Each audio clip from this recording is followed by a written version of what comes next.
good and really powerful and reach people wherever they're at. There's some serious pitfalls to media, though, that we can't overlook, okay? One of them is this. Not all entertainment elevates us. Not all entertainment can be called work between the work. Some of it numbs our brains, all right? If we're overdoing with the whole Xbox thing, okay, and it just... Seriously? I'm not saying that's a mortal sin or anything like that, but I gotta ask this question. You think if St. Francis had an Xbox, that he would have become St. Francis? I'm not sure he would have.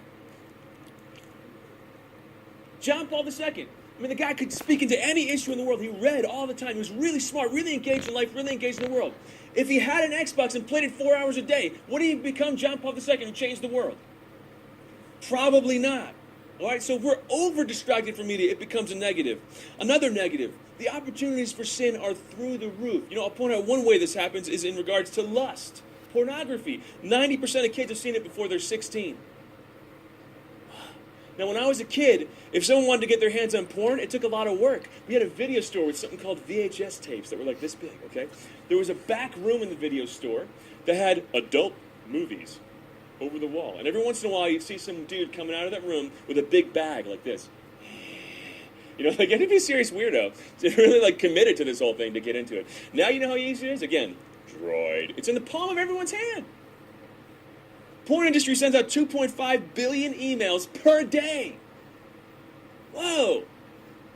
The porn industry is buying up the names of children's toys as their websites, so kids stumble upon it at a young age and get it's addictive behavior built up with this stuff.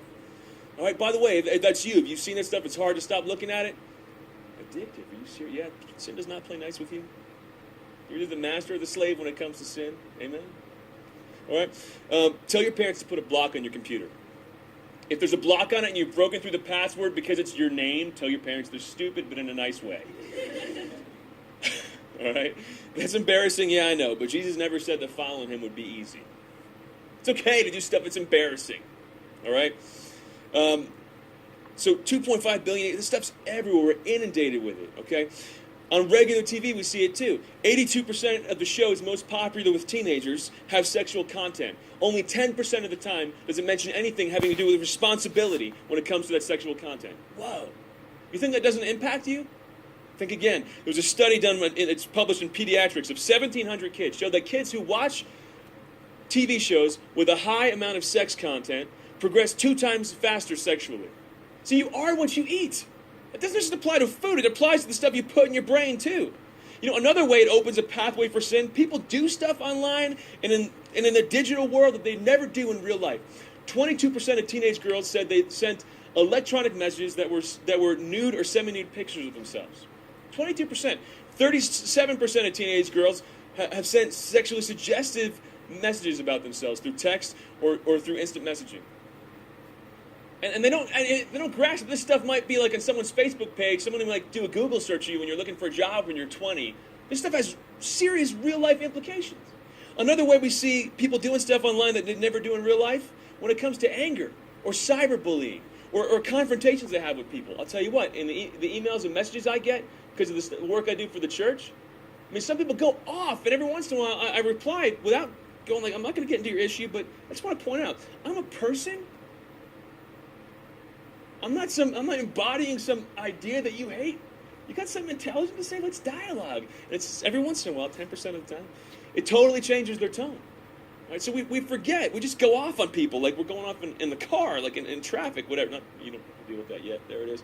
You know, another negative, it can make life too noisy. Pope Benedict XVI was talking to Carthusian monks. He said, technological progress, markedly in the area of transport and communications, made human life more comfortable, but also more keyed up and at times frantic. Frantic. Unbeknownst to them, people are increasingly becoming immersed in a virtual dimension because of the audio-visual messages that accompany their lives from morning to night. The youngest, who are already born into this condition, seem to want to fill every moment with music and images. Guys, you try to get stuff done, you try to focus on things, you try to contemplate, and you have like a buzz in your pocket, and like, I got to keep on top of these 100 Facebook conversations. Oh, Bing, an instant message came up, and I'm going to get back to what I was getting to, whatever. This stuff is supposed to make us more efficient and more connected. It's disconnecting us from real life. Pope Benedict XVI also said, virtuality risks getting the upper hand over reality. There was a kid named Emily in Florida who set the world record by sending and receiving 35,000 text messages in one single month. Her average had been 30,000, but she attributed the recent spike to the fact that she was at cheerleading camp and had to stay in touch with everyone. In touch.